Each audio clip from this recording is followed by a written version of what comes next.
If you've ever felt like your money habits got worse right before they got better, you're not imagining it. That backslide isn't a character flaw, it's a phase. And it's the phase that kills most people's wealth breakthrough because it looks exactly like failure from the inside. It usually starts small and stupid. You finally build a little momentum, saving, paying things down, being responsible, and then one random week happens. You buy the nicer groceries.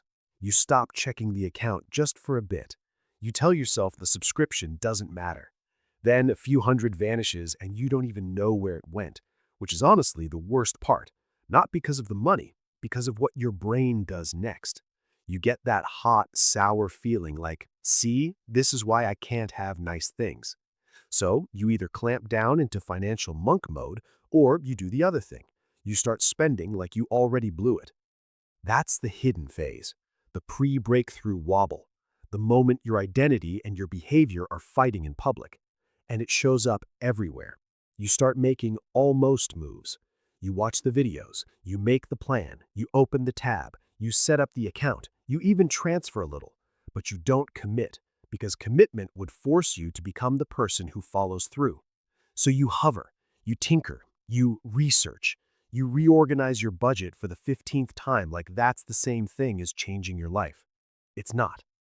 I'm Ben, and this video is about the phase nobody labels even though it happens right before nearly every real wealth jump, when your old financial self panics because the new one is getting too close to being real. In the next few minutes, I'm going to give you a simple map. Three forces that create this phase, why it feels like you're regressing, and what to do so you don't flinch and reset the clock again. Because if you can recognize this moment while you're in it, you stop treating it like proof you're broken, and you start treating it like a signal. So what is this phase actually? It's the part where you're no longer poor enough to be numb, but not yet stable enough to feel safe. Your progress removes the old excuses, and that's when your brain gets loud. And once you see that, you can stop fixing your budget and start fixing the thing underneath it. If that description made you feel attacked, good. It means you're not imagining it. There's this weird window where you've improved your life just enough to feel the stakes, but not enough to feel protected. You're not broke anymore, so you can't disappear into survival mode. But you're also not stable, so every surprise still feels like a personal threat. And that's why this phase is so brutal. Your progress makes you more sensitive, not less. You start noticing things you used to ignore. The subscription you forgot about. The quick stop at the store that somehow turns into a few hundred you didn't plan to bleed out. The tiny late fee that isn't about the fee, it's about the disrespect of the universe adding interest to your stress. You also lose your favorite coping mechanism, plausible deniability. When you were at zero, you could tell yourself, well, yeah, everything's on fire. What do you want from me? But once you're doing a little better, your brain goes, okay, so why aren't we winning yet? And it starts interrogating every decision like it's a courtroom drama. I call this the almost there spiral. It's when the external numbers are improving, but internally you feel worse, because now the gap between your effort and your results has a spotlight on it. You're doing the right things, you're trying, you're showing up, and your life still isn't calm. So your nervous system assumes the problem must be you. That's the psychological mechanism. Uncertainty with responsibility. You can taste stability, which means you can also taste losing it. And that fear doesn't show up as fear. It shows up as weird behavior. You get oddly picky about small purchases, then suddenly reckless about a big one. You avoid looking at your accounts, but you also refresh them like they're going to deliver good news if you stare hard enough. You tell yourself you're being disciplined, but you're actually being tense. And tense is expensive. Because tense people don't plan, they react. They overcorrect. They punish themselves. They swing between I deserve a treat and I'm never spending again, like both are financial strategies. They're not. They're moods with receipts. So if you're in this phase and it feels like you're doing more and getting less, you're not broken. You're in the transition where your identity hasn't caught up to your reality. I'm Ben, and in this video, we're going to map the three forces that make this phase feel like a setback, even though it's usually the doorway to your next wealth breakthrough. First, we need to name what's actually happening in your head when the old excuses disappear. The first thing that changes in this hidden phase is brutal. Your old excuses stop working. Not because you became disciplined, because the story you used to tell yourself doesn't match your new standards anymore. And that's uncomfortable because excuses are emotional painkillers. When they stop numbing you, you feel everything. You used to be able to say, I'm just not a money person, and it would cover the whole mess like a blanket. Now you can't say it without cringing. You know too much. You've seen enough. You've proven, at least once, that you can act like someone who handles money. So the brain does this annoying thing. It stops letting you off the hook, but it also hasn't built the new automatic identity yet. I call this the no alibi zone. It's that stretch where you're still doing the hard parts manually. You're still saying no manually. You're still planning manually. You're still checking yourself manually. And if you slip, you can't even enjoy the slip because you're aware the whole time. That's why this phase feels like you're worse with money, even though you're actually improving. Because before, you could spend a few hundred and dissociate. Now you spend it and your body stays present for the entire consequence. The guilt is sharper. The regret is faster. The internal commentary is loud. Why did I do that? I literally know better. And here's the twist. That shame is not proof you're failing. It's proof your standards upgraded. The consequence is you start mistaking awareness for instability. You'll say things like, I'm overthinking everything, or I've become anxious about money. And yeah, you kind of have. But it's not random anxiety. It's your brain recalibrating what normal feels like. When you were living on autopilot, spending was smooth. When you start waking up, spending becomes friction. And friction feels like damage even when it's just traction. So what happens next? A lot of people try to escape the no alibi zone by jumping to a new strategy. New app, new budget, new system.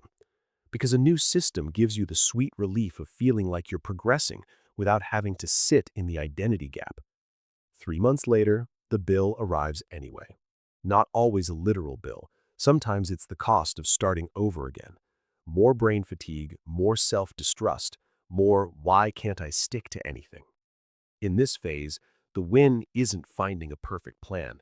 The win is staying long enough for the new identity to become automatic. Because once it's automatic, you don't need motivation. You don't need willpower. You don't need a dramatic reset every Monday. You just do the thing, and it's weirdly quiet. And that brings us to the second force, why your environment starts fighting you the moment you stop needing your old coping habits. The moment you stop using money like anesthesia, your environment notices.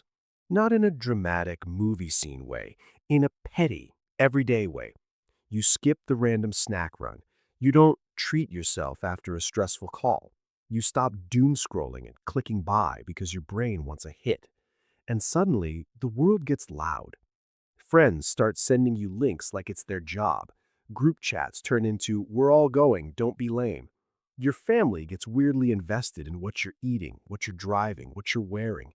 Coworkers make jokes the second you mention you're not drinking tonight. Even your own house starts negotiating with you at like 9:40 p.m. like, okay, but we had a day though. This is insight number two. The breakthrough phase is also a social withdrawal phase. Not because you're becoming a hermit, because you're removing the version of you that made other people comfortable. I call this the comfort contract.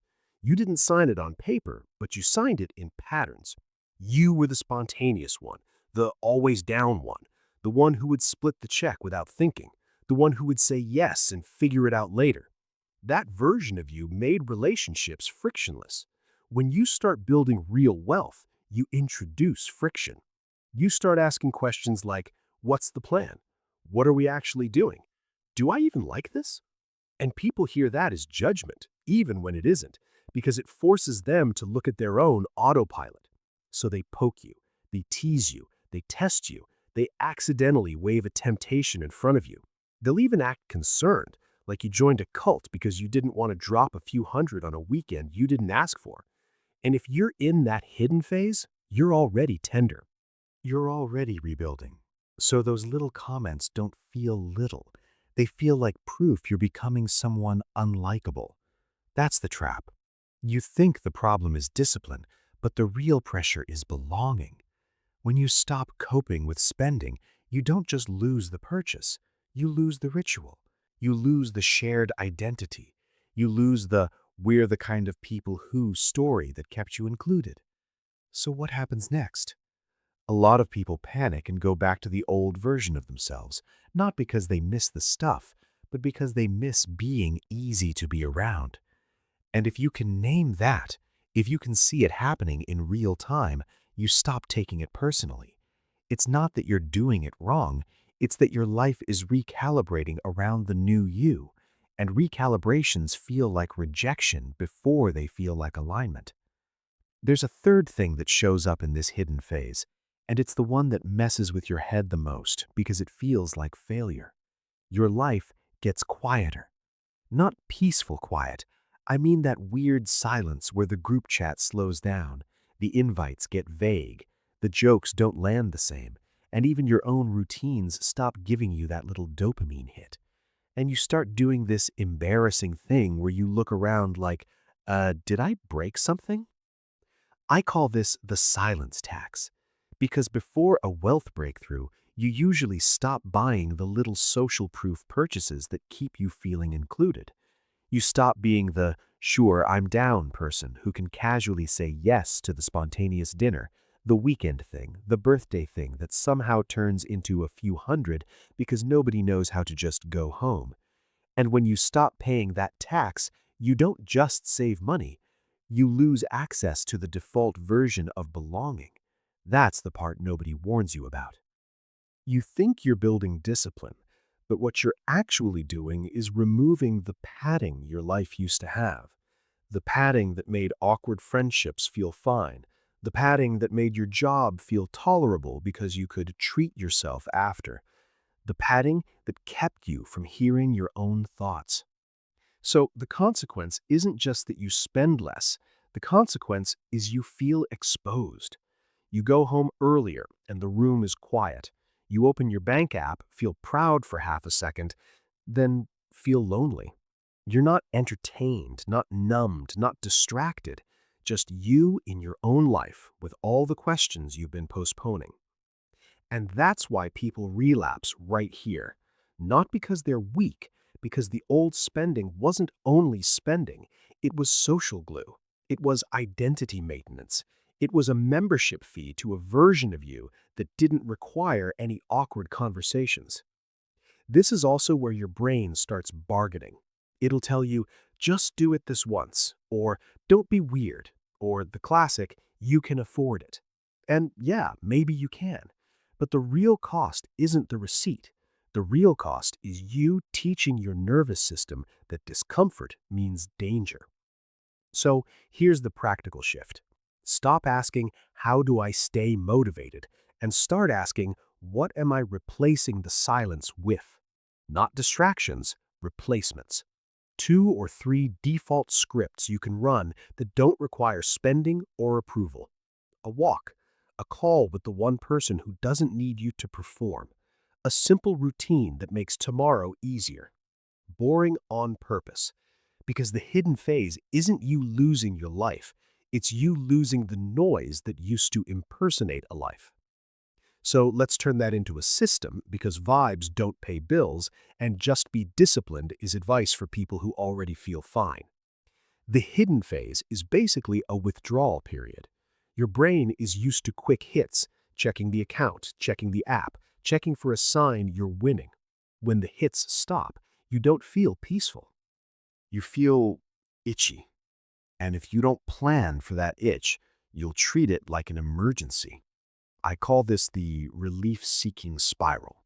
You feel the silence, you label it as danger, and you buy relief.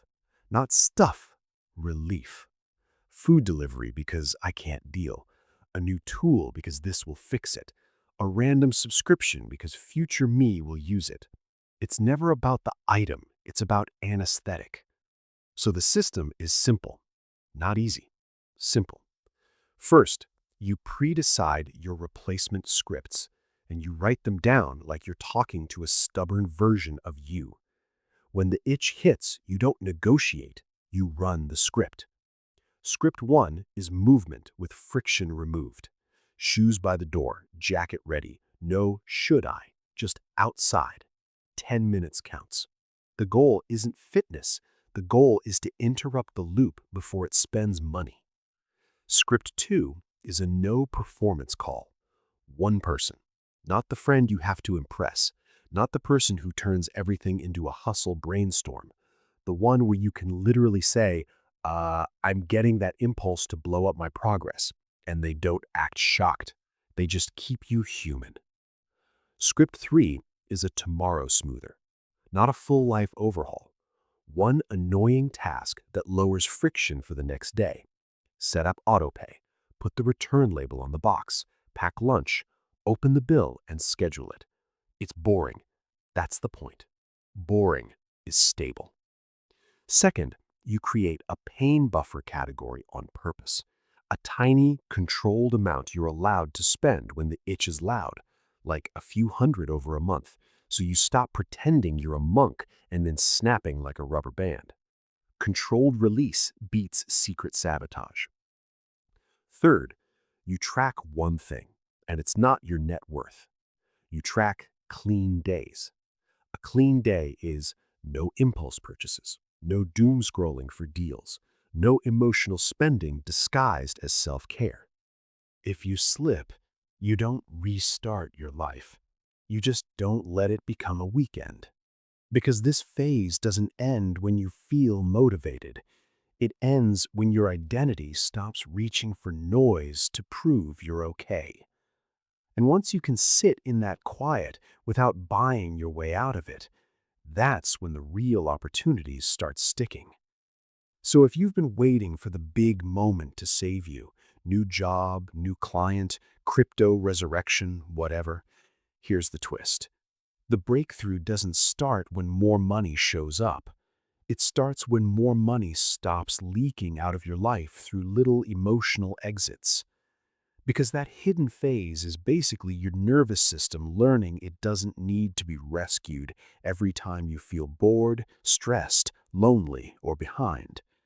And yeah, that sounds dramatic, until you realize how many tiny purchases are really just you buying relief. I call this the relief receipt. You don't even remember what you bought. You just remember that for a few minutes you felt like a person again. And then the package arrives and it's not even cute. So what does the other side look like? It looks like you catching the urge in real time. You feel the itch to just browse, and instead you do the unsexy thing. You pause. You drink water. You walk around your place. You write down what you actually want: rest, control, a win, and you delay the purchase until tomorrow. Not forever, just long enough to prove you're in charge. That's the phase where wealth starts behaving differently. Not because you became a budgeting monk, because you stopped needing money to regulate your mood. And when you do that, opportunities stop slipping through your hands. The raise doesn't get pre-spent. The extra cash doesn't magically turn into a few hundred in treats. You don't panic buy your way through a bad week and then spend the next month recovering. If you're in the quiet phase right now, good. That's not stagnation. That's training. Keep tracking clean days. Keep your life boring on purpose. I'm Ben. And if this hit a little too accurately, subscribe. Because the people who win long term aren't the ones who find money. They're the ones who stop bleeding it every time life gets loud.